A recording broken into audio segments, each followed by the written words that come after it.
വെട്ടുരാജു അല്ലേ അത്? എങ്ങനെ നടന്നിട്ടുണ്ടായിരുന്നു? പേര് കേട്ടാ നാട് വിറക്കി വരുന്നു.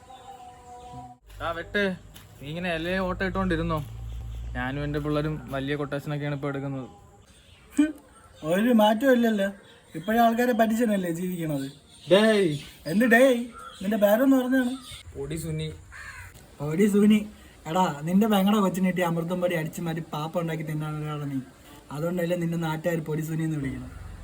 നീ കൂടുതലൊന്നും പറയണ്ട. നിനക്ക് എങ്ങനെയാണ് വെട്ടുരാജു എന്ന് പേര് വന്നത് ഈ നാട്ടുകാർക്ക് മൊത്തം അറിയാം. പണ്ട് ഹോട്ടലിൽ കയറിയിട്ട് 5 വെട്ട് കേക്ക് വാങ്ങിയിട്ട് പൈസ കൊടുക്കാതെ ഓടിയെന്നല്ലടാ നീ. അതുകൊണ്ടല്ലേ നിനക്ക് എങ്ങനെ പേര് വന്നത്. ഇപ്പം നമ്മൾ രണ്ടും ഈക്വലായി. അതവിടെ ഇരിക്കട്ട്. നീ ഇപ്പൊ കൊട്ടേഷൻ നിർത്തിയെന്ന് കേട്ട്. അങ്ങനെയല്ല, തിരിച്ച് പണിയിട്ട് തുടങ്ങിയപ്പോൾ ഞാൻ നിർത്തി. അപ്പൊ കാര്യങ്ങളൊക്കെ എങ്ങനെ നടക്കുന്നത്? എനിക്ക് പേടിക്കേണ്ട ആവശ്യമൊന്നുമില്ല. എൻ്റെ ശിഷ്യം മെക്കാട് പണിക്ക് പോയെന്നെ.